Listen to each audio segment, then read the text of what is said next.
I think it's recording now. Just a second. Okay, here we go. All right. Yes, yes, it is recording. I see an indication myself that it's recording. Okay, perfect. All right, everybody. Today I'm more than happy to be joined by none other than Jared Taylor. Thank you for coming on. I really appreciate it. It's my pleasure. Thank you for inviting me.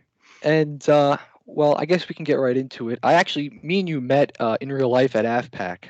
I'm not. You probably don't remember. You probably met so much people that night, but so I'm very happy to have you here. But so my first question for you, just in case anybody, most people who watch my channel probably already know who you are, but just in case someone doesn't, for those who don't know, what is white advocacy, and generally speaking, your political goal overall? And yeah, I guess we'll start with that. All right. Perhaps I should say that I'm best known as the editor of American Renaissance, and that is AMREN, amran.com on the internet. But American Renaissance does videos, podcasts, we host conferences, we publish monographs, all in the interests of, as you said, white advocacy. What white advocacy boils down to is really an attempt to preserve whites and their civilization. As you and probably most of your viewers know, whites are diminishing in numbers, and also they are becoming minorities in what have traditionally been their homelands. And history is very clear. When people become minorities, when they are in the process of being replaced by people who are different racially, different religiously, different linguistically, then they begin to lose not only their own culture, but any kind of control over their own destiny. So it is an attempt to preserve whites as majorities in their traditional homelands so that they will not simply be shoved aside over the long term by people who do have a distinct and vibrant sense of their own peoplehood. And for you, what really awoke like your, I guess you could say, racial consciousness? Yes, racial consciousness is essentially what is missing in so many white people. Many white people will tell you that race doesn't matter, that all human races are 100% equivalent and essentially interchangeable. In my case, it was a very gradual awakening. I was a conventional liberal up until perhaps my mid 30s. And it was a process of traveling, for one thing. I spent time in Africa, reading history, meeting some people who had different ideas about how human nature works. But I preferred being a liberal. And I preferred it because liberals are in the ascendancy in this respect. And most people want to be in the majority. When you do arrive at a sense of white racial consciousness and you see the crisis that whites face all around the world, especially in the United States, which is really at the forefront of not only gradually replacing whites as the dominant population, but insulting them, considering them a major obstacle, considering them as almost inherently immoral. When you realize that this is happening, you realize that you are out of step with certainly what's been happening in the United States for the last 50, 60, 70 years. And most people don't like that. Most people don't like to be out of step. People prefer to be in the majority, sort of snuggling up with the rest of the herd. And if you are a racially conscious white person, certainly in the United States and in Western Europe, you are very much in the minority. And not only are you a minority, you tend to be a despised minority. But at least in my own case, there are very few things that I can point to specifically as having been some kind of turning point moment. I was never mugged. No girlfriend was ever raped by Hispanics or blacks or something like that. It's difficult for me to point to any specific moment. It's a very gradual process of abandoning my liberal illusions about race.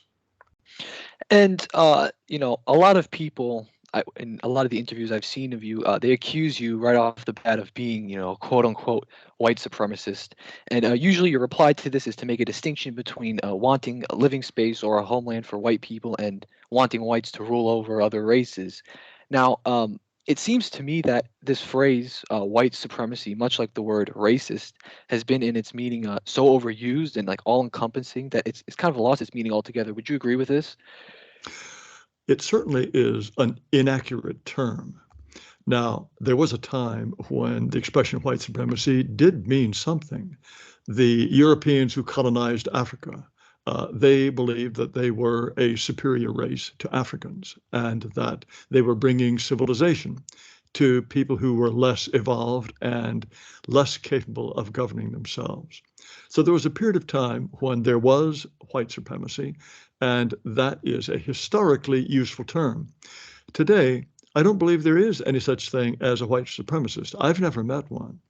A white supremacist, as you note, is presumably one who does want to rule over and govern other races and who is convinced that whites are the superior race and should rule at least Africans, perhaps, and maybe the entire world. As I say, I've never met such a person. I would be very surprised to meet such a person. Today, what racially conscious whites want is what really all other groups want. We want to be left alone in areas where we are the recognized majority and where we set the texture, we establish the texture of society, and we set the social, political, cultural agenda to live in a nation, in a society that reflects our heritage and our values.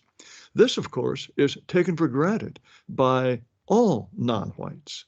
If Turks wish to remain the majority in Turkey and they want their society to reflect their heritage, their history, their religion, their aspirations, is this some form of Turkish supremacy?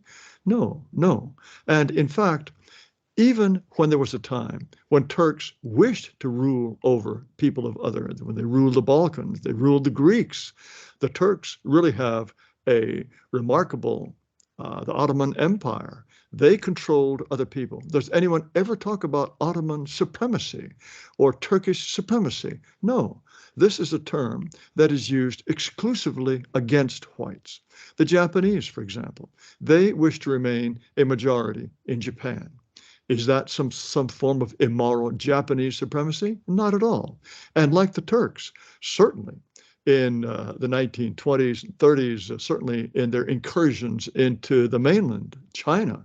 Were they Japanese supremacists? No, no one ever talks about that. For some reason, it is only whites who are tarred with a word like this that is pejorative and exclusively used against them. Whereas it seems to me, when the Japanese were annexing Taiwan, ruling over Korea, invading China, setting up Manchukuo in Manchuria as a puppet state. Was that not Japanese supremacy? If white supremacy was reflected in the colonizing enterprises of the Europeans. No, we never use these terms. There is something about white people, and they come up with these terms themselves. White supremacy is not a word that others have concocted with which to insult us. It is a word that white people have invented to describe a certain phenomenon. Japanese may regret some of the actions that they took in China or in Korea or in Taiwan, but they haven't invented this expression of Japanese or Asian supremacy or something along those lines to characterize them as uniquely immoral. This, once again, is something that is a weapon that is used exclusively against whites and Europeans. Right, and many times when I've tried to espouse similar ideas that you have to people I know whom are also white, they tend to say when they disagree, they either start by saying something along the lines of "I think that this means white people are the only people who should exist," or they'll try and say something along the lines of well, they'll try to escape out of this something that I guess maybe because it seems so obvious, they'll try to escape the conversation by saying they don't care about race. Uh, Well, I believe a great many whites have been browbeaten and propagandized into the point that they really do think they believe that it makes no difference if whites disappear. I've met whites who will say that. If you explain to them that we are dwindling in numbers, and certainly in the United States, there's a tremendous amount of propaganda in favor of mixed marriage. You practically cannot see an advertisement on television these days, or at least so I'm told because I never watch television, that doesn't involve some mixed race couple. And if you explain, if this keeps on, white people disappear. Many whites, they will say, who cares? It doesn't matter. Now, do they really believe that? I take people at face value. And when they say they don't care, I suppose they don't care. But they must be the only population, not only in the world, but in the history of the world, who genuinely doesn't care. If you were to say to the people of New Guinea, for example, or Australian Bushmen, or the people of Taiwan, if you said to them, well, do you care that there may be historical forces in operation now which will make you disappear as a distinct people? They would care. They would Right. certainly care. Everyone cares.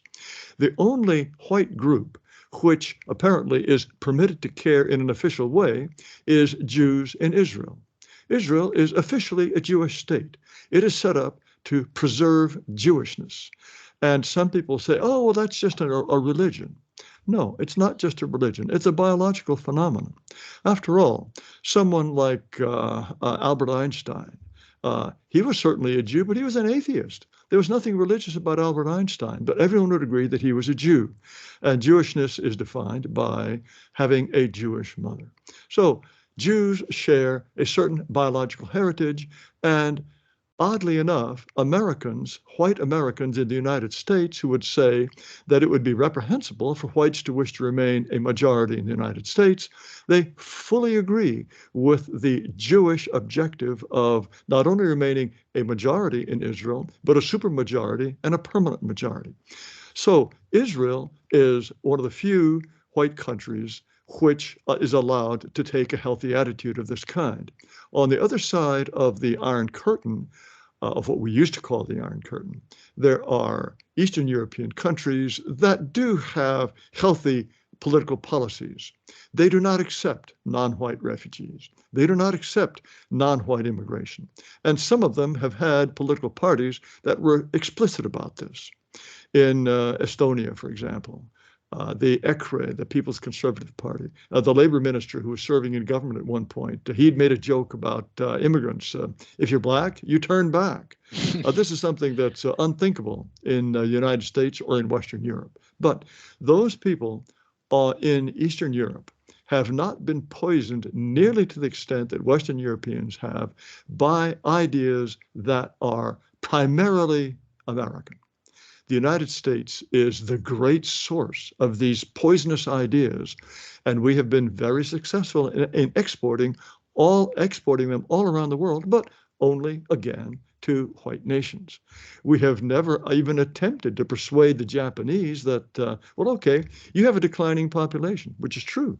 Every year, there are hundreds of thousands of fewer Japanese than there were the year before. But we don't beat on them and say, oh, and that means you must accept 1.5 million Syrian refugees the way the Germans did. This is something, this kind of pressure to accept non-white immigrants or alien immigrants, racially different, religiously different, linguistically different immigrants, is the kind of pressure we apply only to fellow Western white countries. Yeah, in regards to these ideas coming from America, if I'm not mistaken, I do believe in the maybe it was the 70s, the Congress, maybe if I'm getting the name wrong here, the Congress for Cultural Freedom played a role in promoting a lot of these racial uh, ideological ideas that basically led to browbeating of whites in Western Europe. Um, and so, I'll go ahead. Oh, that's a group of which I'm unaware. That's a European group. Well, yeah, I believe it was done because there was a threat of communist sympathy in Western Europe, and they wanted to basically change that sympathy into something concerned with racial justice and social justice as opposed to class and more economic based ideological ideas. Um, Well, that could very well be. there's no doubt that Europeans have picked up these ideas with far greater alacrity than I would ever have expected.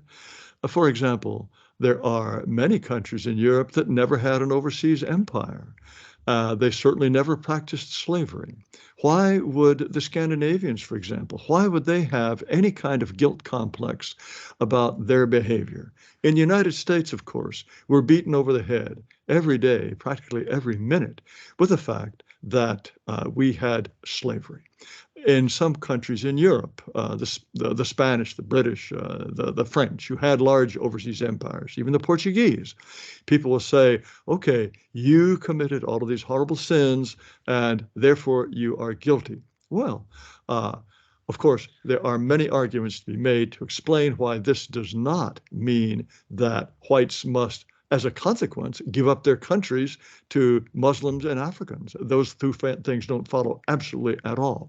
And yet, why is it that European countries, again, the Scandinavians, Italy didn't have much of a European empire.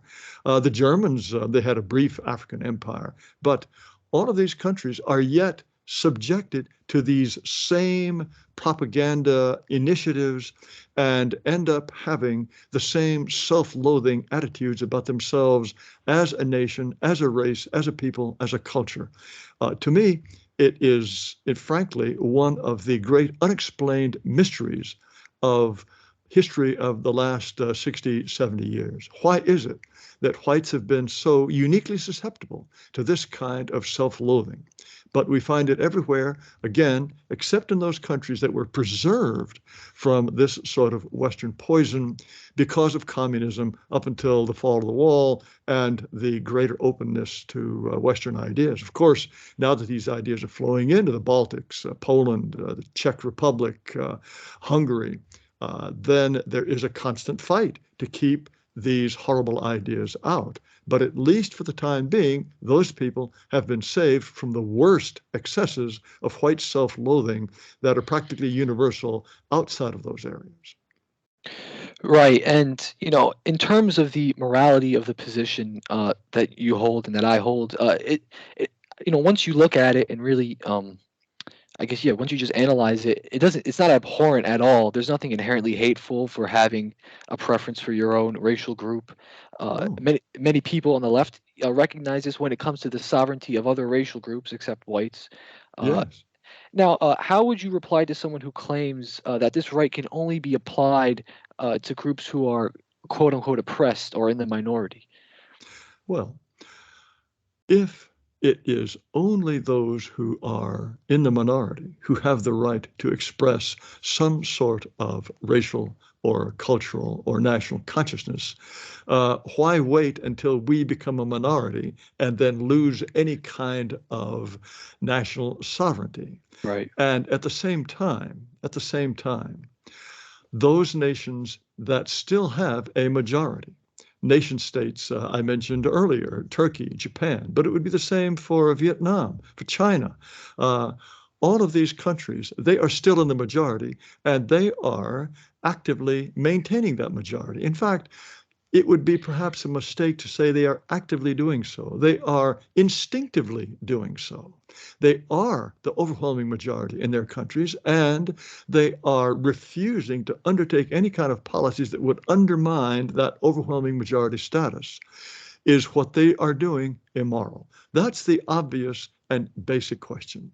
If it is perfectly moral for all of these non-white nations, African nations, for example, Latin American nations. If, for example, there were processes undergoing now that were going to reduce Mexicans to a minority, if hundreds of thousands of white people or black people or any other people were pouring across the Mexican border and were buying up radio stations and broadcasting in English or other foreign languages, setting up great Muslim centers, in any case, doing all of these things that were reducing Mexicans to some kind of minority. Would it be possible to trick the Mexicans into thinking that this was cultural enrichment? No, impossible. Utterly, utterly impossible. They would say, this is unacceptable. They would stop it. They would stop it by military force.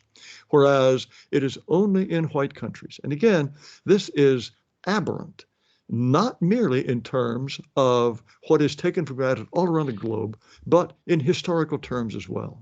White nations were not always this way at all. Whites would have resisted this kind of change, oh, maybe half a century ago, certainly 60, 70 years ago. If you had said to Frenchmen, for example, that the number of non-French moving into Paris is going to be so great that there are going to be entire neighborhoods in which the police dare not go, they would say, you've got to be crazy. This is unthinkable. This will never happen. Well, it happened. It happened for only one reason, because white nations permitted it to happen. And it is this willingness to permit this kind of process that is unique. Now, people will often say that the Great Replacement, this replacement of whites with non-whites moving into traditional white areas. People often say that this is some kind of horrible conspiracy theory. Well, it's not a conspiracy theory. It is a fact. If you look at the population of the United States in 1960, close to 90% white. 100 years later, whites are supposed to be perhaps 45%. In historical terms, this is in a flash a dramatic population change in which one group is being replaced by another group. How can you deny this? Well, what people will sometimes say, well, it's a conspiracy theory because the conspiracy is that this is being manipulated by certain interest groups. People will say Jews are doing this to France or to Germany or to the United States. The fact is, one does not need to attribute any kind of malevolent machinations or some group of string pullers to point out that this change is happening. The great driving force of this, of course, is that whites have created the most successful, desirable, pleasant societies in the history of the world. And it's not at all unnatural that people who live in spectacularly failed societies, whose ancestors could not have built a society as attractive and successful as the ones whites build, it's not at all surprising that they would want to move into those societies. There is a natural push-pull going on there, whatever anyone or any particular group or the majority in the receiving countries think. At the same time, it is unquestionable that there is a desire for cheap labor. So, on the one hand, you have these people from failed countries who want to move into successful countries. So long as you don't keep them out, they're going to show up. Now, the process would be similar in countries such as Taiwan or Korea or China or Japan. In many respects, they are vastly more successful than the Muslim countries, the African countries, these failed states. And if the natural pressures were released, then yes, indeed, those countries would have a large number of aliens moving into those countries. But they stop them. They don't permit it. They say, no, we like things as they are. So there doesn't have to be any kind of conspiracy at all. If there's a conspiracy, it is the question as to why the authorities in white countries have permitted this, not why the non-white countries have not permitted. That is the inexplicable and ultimately suicidal failing on the part of white countries. Yeah, I mean, whether or not it's personal or impersonal, it doesn't matter. The result will still be the same. Yes.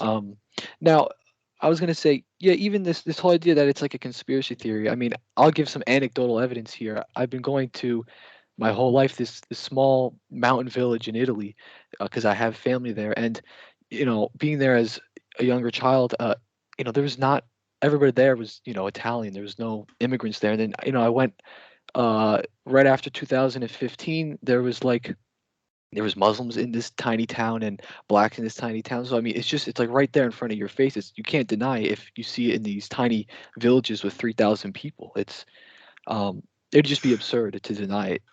Yes, the facts are clear. The demographic facts are clear. Whites in the United States are expected to be a minority about the year 2045. All whites about age 18 and younger are already a minority. Every year, there are vastly more non-white babies born in the United States than white babies. And ever since about 2 years ago, every year, there have been more white deaths than white births.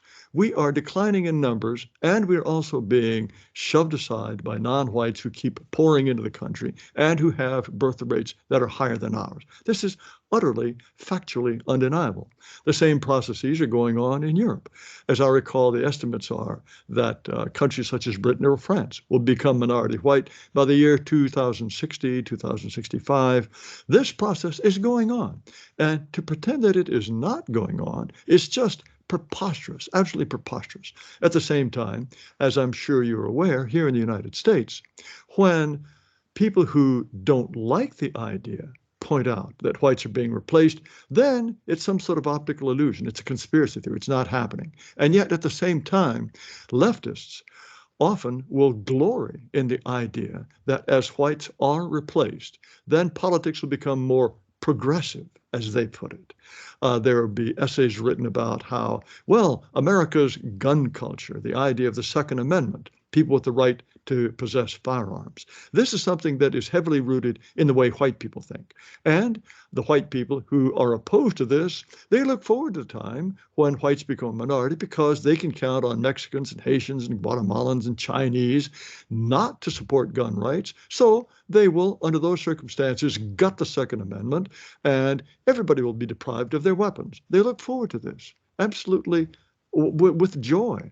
And there have been Democratic operatives for decades now looking forward to the time when the Democrats become a permanent majority thanks to immigration. So if this great replacement is going to produce something that liberals or progressives think is a wonderful thing, then yes, of course it's going on. And it ceases to be a conspiracy theory. Whereas, if you think about it in those terms, if there are groups, Democrats, who think that newcomers, non-white newcomers, are likely to vote Democrat, would it be surprising if they supported large-scale immigration for that very reason? Some of them will even say so. And so if you want to call it a conspiracy theory, it's a conspiracy that's right out in the open. There are Democrats who recognize that non-whites coming in large numbers tend to vote Democrat. And they think that's a great idea. There's no conspiracy there. It's not a conspiracy when people admit that they think this way and they want this thing to happen. Right. So there's a kind of schizophrenia. They say, no, no, if you don't like the idea, then it's not happening. And to notice it is racist. If you like the idea, if you like the idea of whites being replaced, then of course it's a wonderful thing and it's not to be denied. And the media are so much in the hands of the so-called progressives that this spectacular and obvious incoherence on the part of those who are in favor of the Great Replacement goes practically unnoticed. You have to go to dissident YouTube channels or dissident podcasts to find someone who even points that out. Now, there are certain exceptions.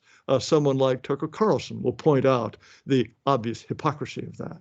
But there are very, very few so-called conservatives who will first point out that is essentially a racial process. Not even Tucker Carlson, as far as I know, will say, look, the problem is racial. It's all very well to say it's political. It's all very well to say these newcomers are going to be Democrats, so Republicans should oppose it. But he is, so far as I know, unwilling to take the next obvious step and say, well, wait a minute, it's not just politics, it's race. Race is the basic fundament from which politics grow, and not just politics, culture, crime rates, poverty rates, average IQs, all of these things. And so whites must be willing to say, look, politics is one thing, but the main thing is race. We have the right to live in a nation, the nation built by our ancestors, that reflects our culture and our race. That is the point at which so many so-called conservatives, they completely lose their backbone. Right. And in regards, so like, how would you reply to the objection? Like, let's say someone can, see the point you're making, and but they'll object to saying that, in Europe, sure, whites can be entitled to their own homeland because they're native to that region, but however, in places like America or Australia, because they're not, native in the same way they are in Europe, they have no right to be there and desire to remain a majority. Well, a couple of things can be said about that. Australia, Canada, the United States, they were settled at a time when the rules were different. The North America was this great, largely empty continent, populated, certainly in the northern part, by people living in the Stone Age. Somebody was going to show up, and Right. it was going to be us, or it was going to be Asians. Someone was going to show up. As technology increased, it was simply impossible that this remarkable continent was going to be in the hands of Stone Age people. Now, you can say that that was unjust, but in that time period, it was considered perfectly normal for people to move into some area and take over. As you know, Arabs started off in the Arabian Peninsula, but they spread Islam throughout North Africa. Are we going to say to the Arabs there, no, no, you don't belong there. You've got to give that back to the Copts and to the Berbers? No, no one even thinks in those terms. It's only when whites have moved into areas where they were not before that that is somehow a problem. Likewise, in North America, there were Indian tribes that were fighting each other, displacing each other, massacring each other. We simply happened to be the tribe that was most successful. At the Battle of Little Bighorn, the Lakota Sioux, those were the main antagonists at the time of that battle. Every inch of territory they occupied at that time, they had taken from some other tribe. This was constant. And no one ever says that the Indians are somehow illegitimate because they were conquering each other, taking each other's land. No one ever says that the Indians had absolutely no right to resist whites.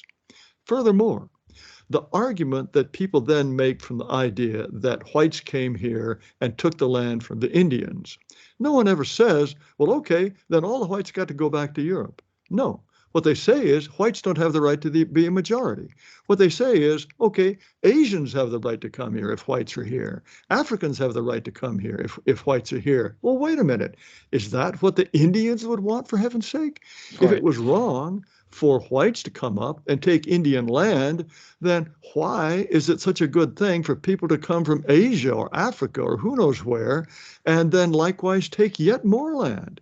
And I have heard Indians saying exactly that. That, okay, we lost the land to the whites, but at least we understand white people. We've learned to live with white people. And now, good grief, we got Hmong coming in. We've got Salvadorans. What the heck is this? We're being dispossessed for yet another time. So if you really believed that it is Indians who somehow are the rightful owners of the land, shouldn't they set immigration policy? No one even asks them. What is the immigration policy Indians would like?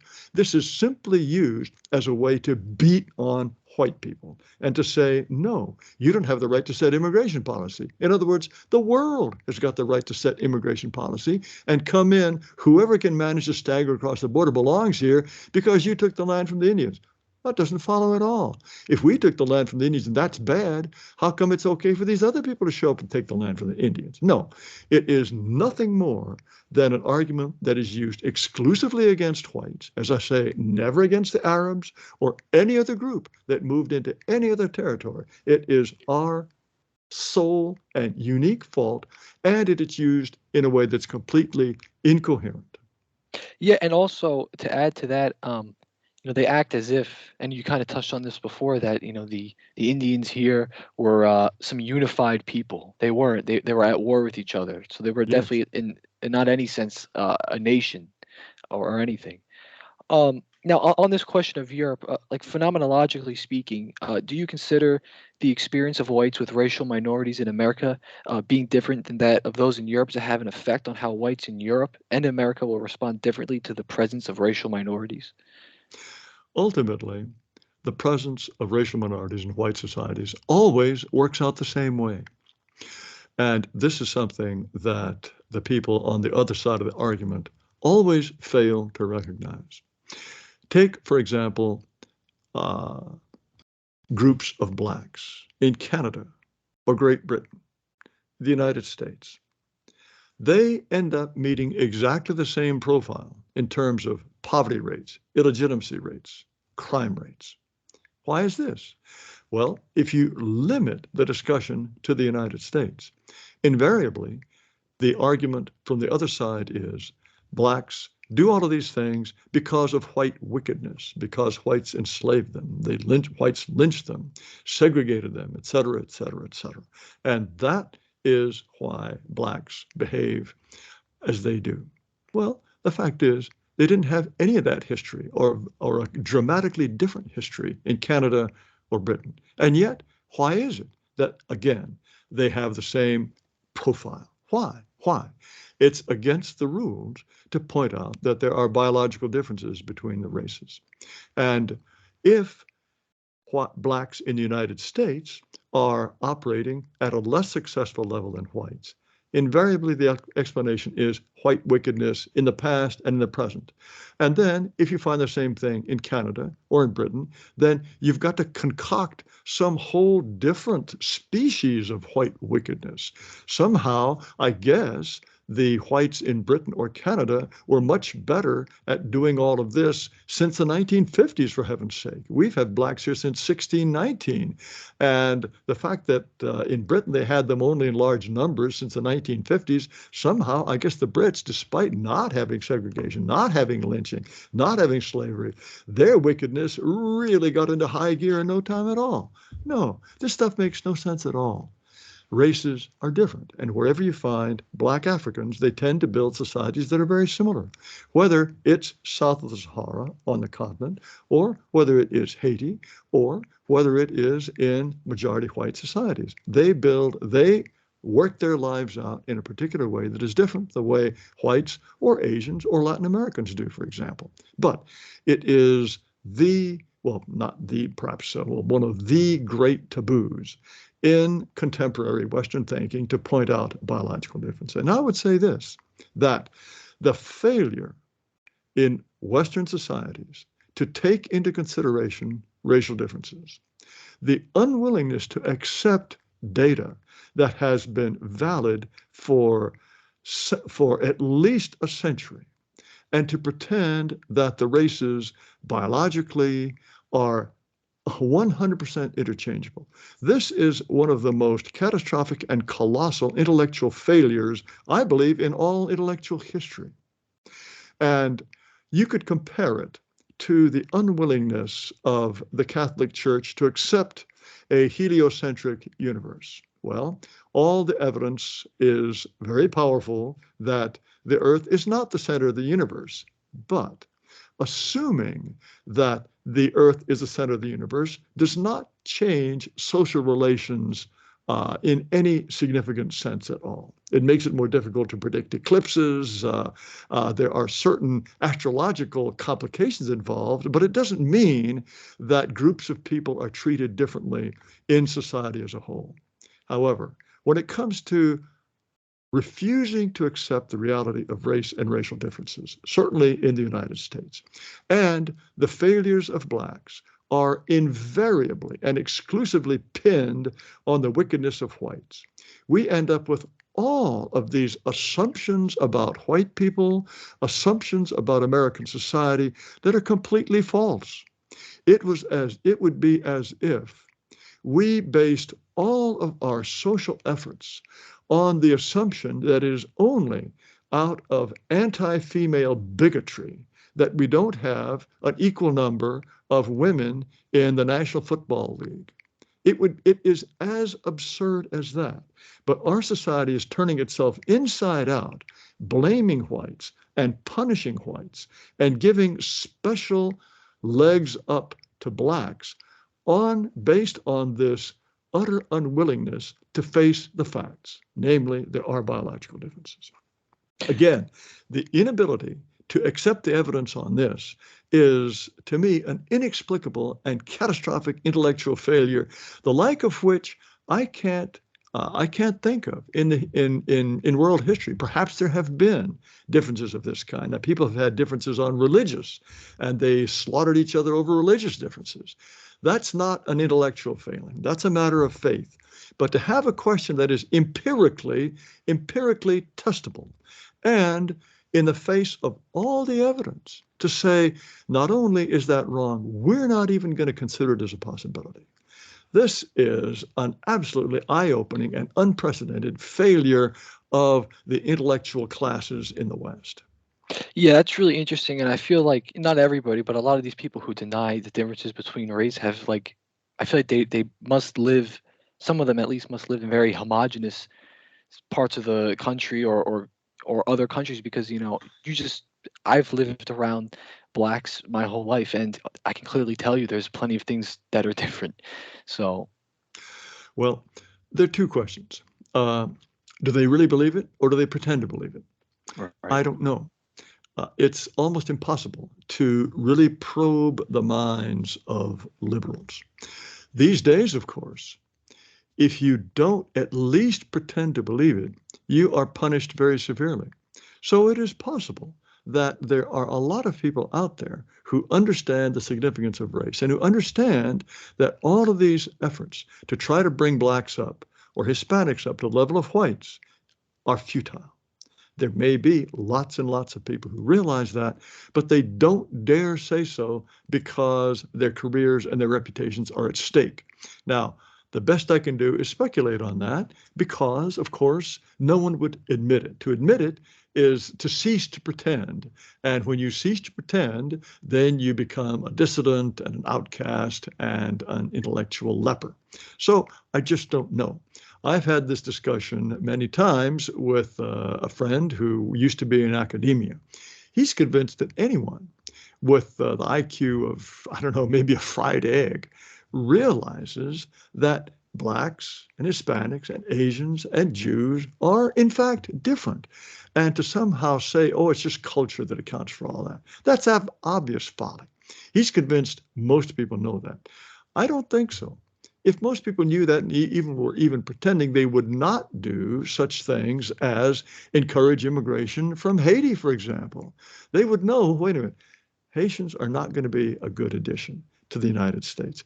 They would not pass absurd laws such as No Child Left Behind, which George W. Bush signed with great flourish, the idea being that all racial groups were going to perform at absolutely the same level in the United States. We're going to punish the schools that don't do that and reward the schools that bring people up together. Everyone would have known that that was completely impossible, a total waste of time and money. But no, Congress, by overwhelming bipartisan majorities, House and Senate, they voted for this utterly cuckoo crazy thing, which anyone with the slightest understanding of racial reality would have realized is chasing a chimera, and was impossible to succeed.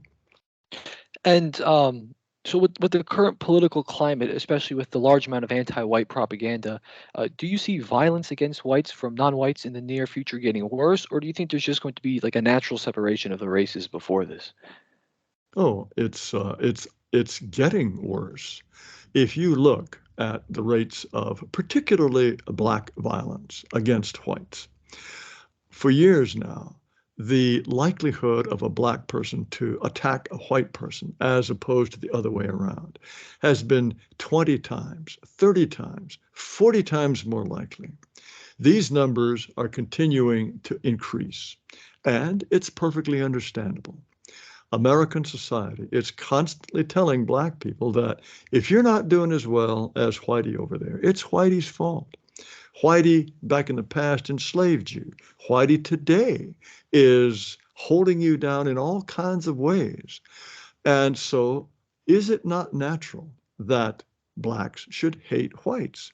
To me, it's remarkable that there is not even more open hatred, given this constant message of white guilt and white wickedness. These days, as all of our viewers are probably aware, it's fashionable to talk about reparations for slavery. Well, if blacks are owed reparations, Is it not natural for someone who's impatient to want to cut out the middleman and rob a white person today? Why wait for the government to do it? The idea is out there circulating in black society that all white people owe all black people. And why not take it from them? Especially because they're all said to be racist. Revenge is a very attractive feeling for those who are convinced that they've been oppressed. So things are going to get worse. Unquestionably, they will get worse. Now, to me, the only solution to racial conflict anywhere really is separation. And if Western civilization is to be preserved in some recognizable form, there will have to be parts of the United States that are guaranteed to have a white majority. Ideally, I could see areas of the United States which, if they were not completely autonomous, they were at least recognized as white areas where, in effect, they could have their own immigration policy. And if enough white people begin to think in those terms, that will happen. It seems fanciful now, but I can assure you that more and more white people are thinking in those terms, despite the fact that ideas of this kind are constantly being suppressed and shut up and obliterated from the internet. Those who are curious about the state of race in the United States and the absurdities of it become more spectacular every day. They are making the effort to find websites like mine and, of course, video channels like yours. Even people who don't have much intellectual curiosity, I think if they're told over and over that even if they are acting in a colorblind way, they're still racist. They're thinking, what the heck is this? A slogan like white silence is violence. Well, wait a minute. By not even saying something, white people are committing violence against blacks or other non-whites. What the heck is that all about? There's got to be some other explanation for the way the world works. And so more and more people are doing what it takes to find dissident voices. And whether enough people will come to a sensible understanding about race to make it possible to have the kind of peaceful separation that I think must take place, or whether or not we will simply be submerged among non-whites who increasingly despise us and who are increasingly violent against us.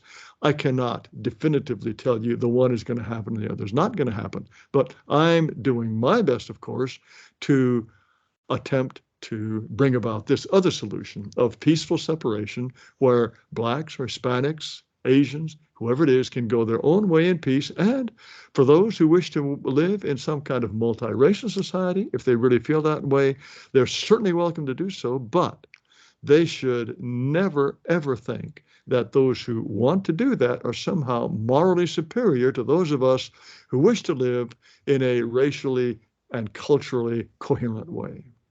And this idea of these anti-white sentiments and ideological premises permeating a lot of our culture, it's very true, because I remember I graduated school about a year or so ago, and part of the required reading was this guy, I'm sure you know him, Ibram X. Kendi, I believe is his name. Yes. His book, Stamped from the Beginning. And I remember just going through this book, and we had to, there was right in there was like an advocation, I believe, for like a council, like a non-elected council of blacks that would basically require reparations, like an anti-racist council. And like the teacher was espousing this as if it's just common sense. I was like, wow, I never heard this in my life before. And, I was aware of the political climate before that, but I just could just progressively see it get worse. It's, No, Ibram Kendi is, of course, a hugely popular black hustler whose view is that whenever you find a racial difference in achievement between blacks and whites, that is ipso facto the result of white oppression, white evil. And every single policy in the United States has to be directed to one end and only one end, to eliminating those differences. He would like to have amendments to the Constitution that would set up a Department of Anti-Racism. And this department would have dictatorial powers. What it would do is examine every single proposed law or local regulation and let it go forward if its consequence was to reduce the racial gap between blacks and whites, and veto it if its consequence was not to do that. So even something that was neutral wouldn't be good enough. Everything that happens in the United States has got to be geared towards a one end alone, and that is reducing the gap between whites and blacks. This guy really wants to be dictator of the world. Now, what these people always leave unanswered is the question of, okay, if the United States is this horribly white supremacist place in which white supremacy is built into everything that happens, every expectation, every law, every regulation, every institution is based on constant white supremacy. Why is it that Asians do so much better than whites? Why are they not held back by this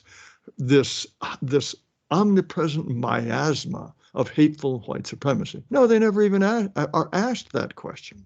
So, no, for young whites to be fed this kind of propaganda, it is successful on a distressingly large number of them.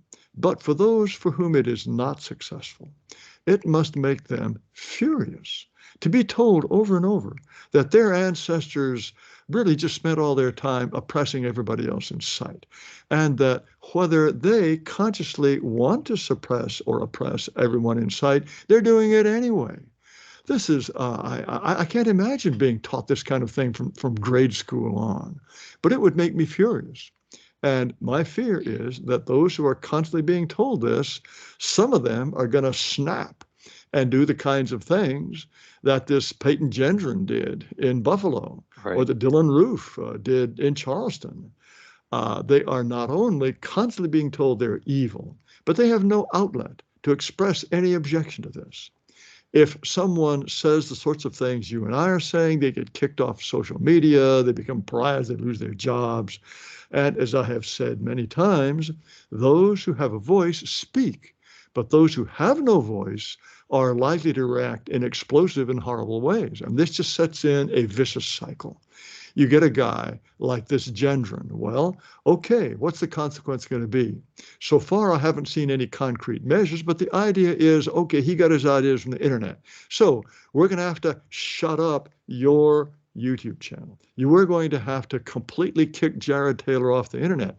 That is the direction in which we are trending. And it is not inconceivable to me that if we get enough people like Sonia Sotomayor or Elena Kagan on the Supreme Court, they could find some way around the First Amendment and make it illegal for you and me to have this conversation. I don't rule that out. What's the consequence of that going to be? More Dylan Roofs, more Peyton Gendrons. Right.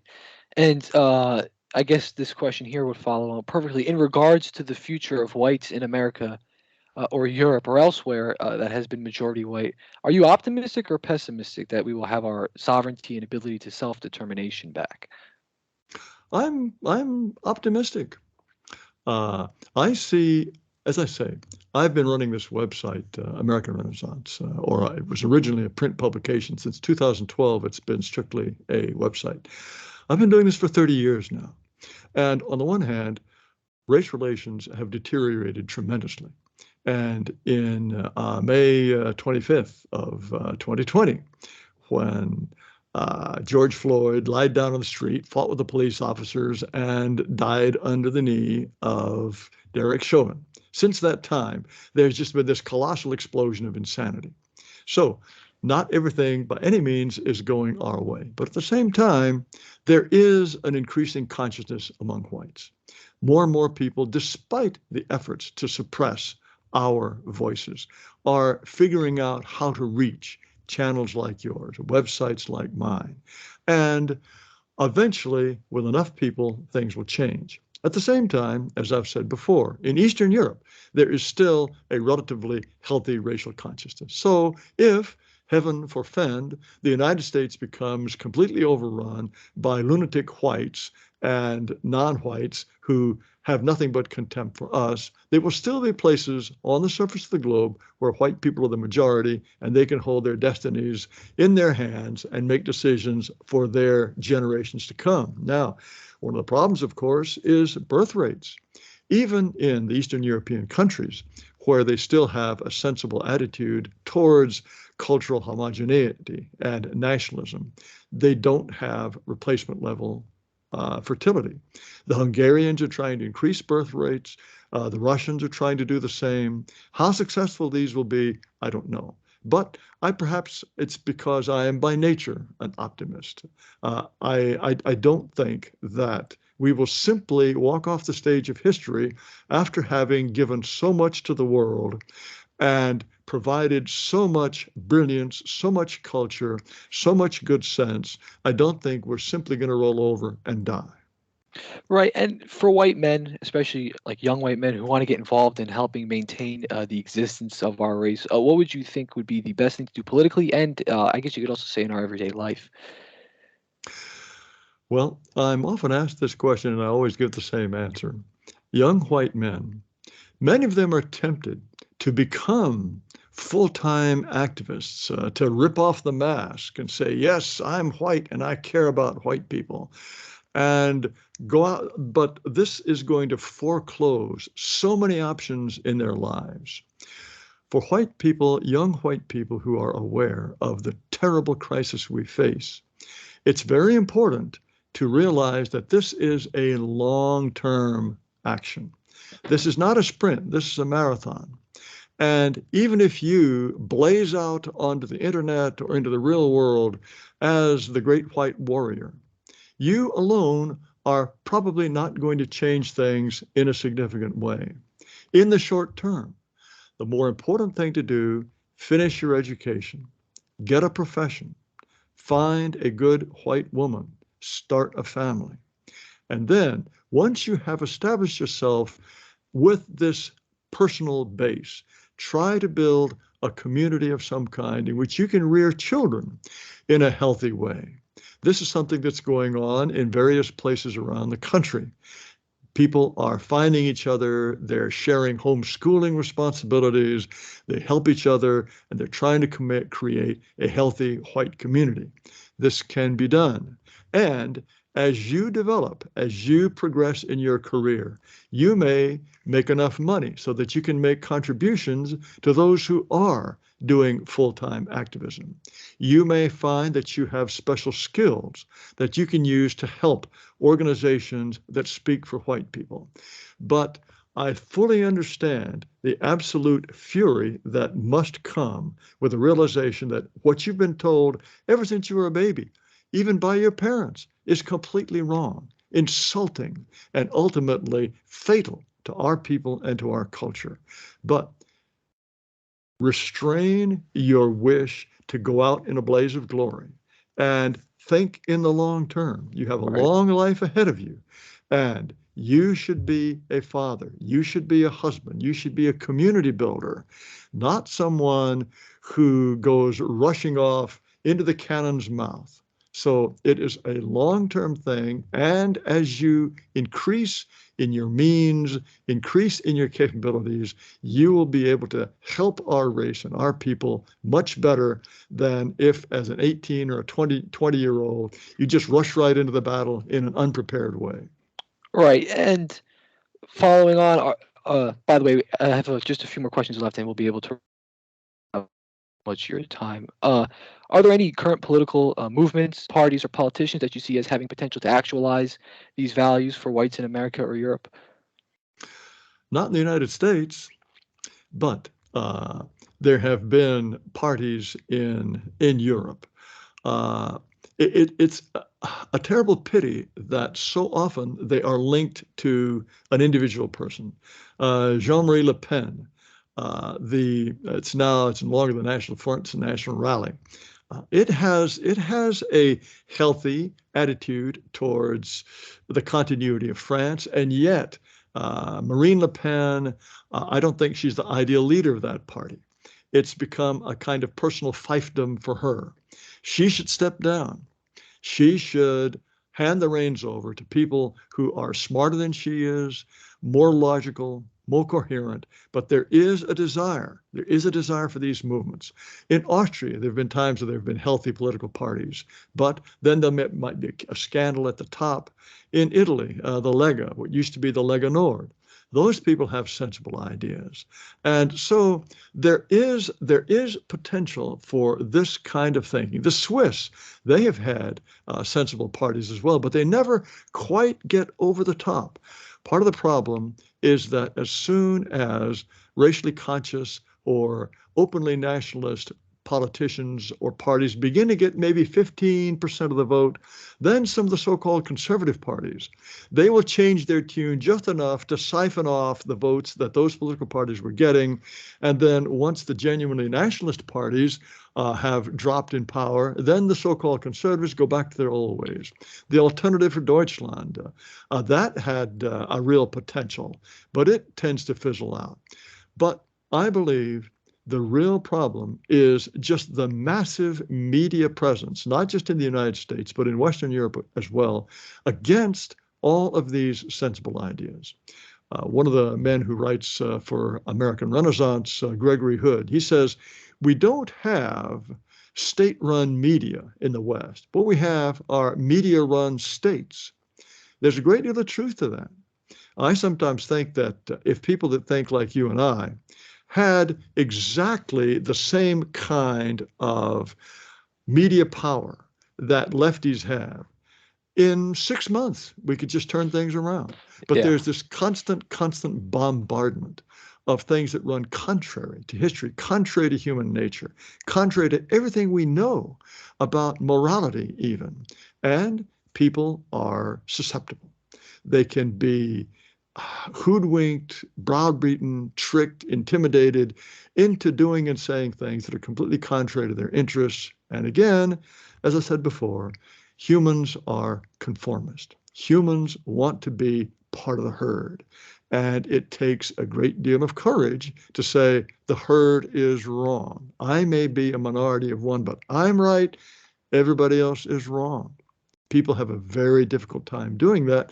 And that's why the work that you are doing, for example, is so important. People, at least on the internet, can say, well, wait, I'm not alone. There are others who see it this way. But what, of course, must be done is to translate this online community into genuine, physical, face-to-face community. That is really the stage at which we are going to see real progress.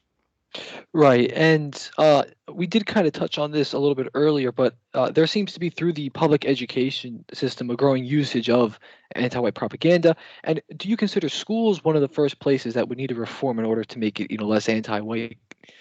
Unquestionably.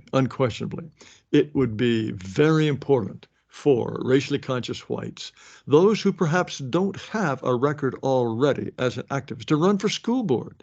Running for school board isn't all that difficult. Often these are nonpartisan jobs. And if you don't already have a record and you don't have a write-up in the Southern Poverty Law Center's Hate Watch magazine, run for school board. And you can do a lot of good things.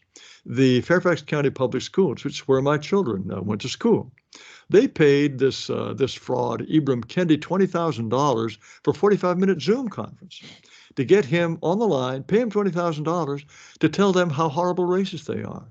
This is crazy. This is absolutely lunatic. And as you know, when critical race theory starts being taught in public school, there are at least enough white people left to say, well, hold on. No, you're not going to make my little 9-year-old Johnny stand up in front of the class and recite all of his unearned privileges. No.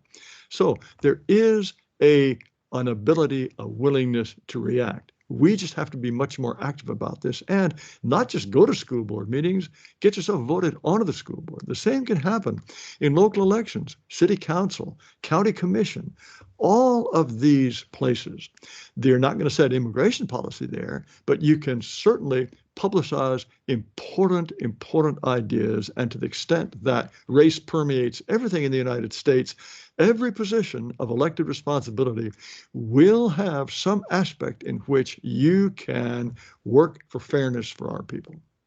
Yeah, and especially with the critical race theory, something that I've noticed, there is a lot of critique of it by conservatives, but I do think they're critiquing it in the wrong way, and I think it's a twofold issue because I think, uh, first of all, they say, "Oh, this is not fair to black people." Well, okay, that misses the Right. point. That misses the point that it's not fair to white people. That never seems to be addressed. And secondly, they like to say, "Well, this is just another form of white racism," because, well, actually, my first ever YouTube video was comparing you to this philosopher Slavoj Žižek, who talks about the anti-white or I guess white self-hatred. He would say, "Oh, this is a form of white racism," where people like me and you would just say, "Well, this is just a form of brainwashing." They never seem to address the actual issue that it is anti-white. They just somehow always make Yes. it white racism. Yes. There are people who will go to the school board meeting and say, well, critical race theory is divisive. Well, wait a minute. Okay, you can call it divisive if you like, but the worst thing about it is insulting and it is calumniating white people. That's the main thing. It is anti-white. And I wish more people were able to articulate that. As you say, many conservatives, they are not willing to grasp the nettle and call a spade. Just like Great Replacement. They'll say, okay, we don't want all these Democrats, potential Democrats coming in. Well, come on, let's be frank about it. We don't want to be replaced by people biologically unlike ourselves. We don't. The political consequences are one thing, but the biological, cultural, the deep nature of American society is going to be governed by the biological substrate of the population. And to be unwilling to say that is a terrible pity. But it is our job to give these, as I say, so-called conservatives a little bit of backbone. Right. And finally, do you see the future of political discourse becoming more racial in the sense that through further racial polarization, the antagonisms between whites and other races will have to be addressed rather than other more often spoken of political issues such as, things like healthcare, gun control, geopolitical concerns? In other words, will we see an era in which racial politics becomes a paramount issue again, if it already isn't at the moment? Every political discussion today has already a racial issue. If we're talking about poverty programs, obviously we're talking about immigration. If we're talking about education, uh, such things as selective schools in New York City or in Fairfax County, where I live. The fact that if you have selective schools, you end up with Asians and whites getting into those schools. The fact that poverty programs end up creating ghettos and end up making it easier for reckless people to have more children. Race becomes part of every single thing. Policing, for example. Who would ever have thought of defunding the police if it were not for the fact of enormously high black crime rates? It would be hard to think of a single political question that does not have a racial element. And people are people are using the racial element now to browbeat whites. Think about COVID. When COVID was the great scandal and continues to be to some degree, nobody was free from this idea that, oh my gosh, it's affecting black people more than white people. Well, this is an indictment of American society. As it turns out, if you actually look at the CDC rates, blacks and whites did not get infected with and die from COVID at significantly higher rates. But this is something that was so loudly propagandized that there were some jurisdictions that said, okay, now that we got vaccines, black people are going to go to the head of the line to get this. No, race already permeates practically every political issue in the United States. It will continue to do so because this racial problem cannot be solved. Now, it is my hope that race not only permeates, but is taken up as a realistic subject on its own. Again, the idea of whites wanting to remain a majority, or whites, even if they are not a majority in the country, living in areas or having institutions where they are a majority. When when Donald Trump was elected president, I could imagine him just tossing off the idea to reporters on Air Force One in some conversation after a drink or two. What's wrong with whites wanting to remain a majority? I would love for some major person to take that position, some major politician. So far, that hasn't happened. But I believe that as the debate becomes more and more hostile, as whites are increasingly criticized for the failures of non-whites, it is inevitable that this conversation will take place. The sooner it happens, the better. And we are preparing the ground for that vital conversation, even in this conversation.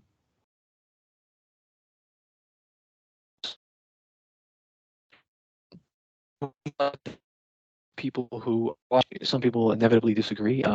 Those who, if you value diversity, you would value the ability for races to let themselves separate and create organic, homogenous cultures. So that's my ending note there. If there's anything else you would like to say, feel free to. Well, yes, on the subject of diversity, those who genuinely value diversity are going to value separation and preservation. If what is happening in the United States, if it were happening in Turkey, for example, I don't know why I'm picking on Turkey today, but if Turkey were being filled up with people who were not Turkish, culturally, religiously, in terms of their heritage, Turkey would begin to lose some of the things that make it Turkey. I want the Turks to remain Turk. I think all of these differences that we find all around the world are beautiful, wonderful differences. The Japanese have created and contributed to world culture any number of wonderful, wonderful things that no one else did and no one else could. I want Japan to continue to be a society that does that. I don't want it to become just a mishmash the way the United States is becoming. And so those who really, truly do value diversity, this is something that sticks in their craw, but it's something that I think it's impossible for them to refute. Those people should be in favor of separation. Jared Taylor, thank you very much for coming on today. You're always more than welcome to come back. It's been a pleasure. Thank you for inviting me.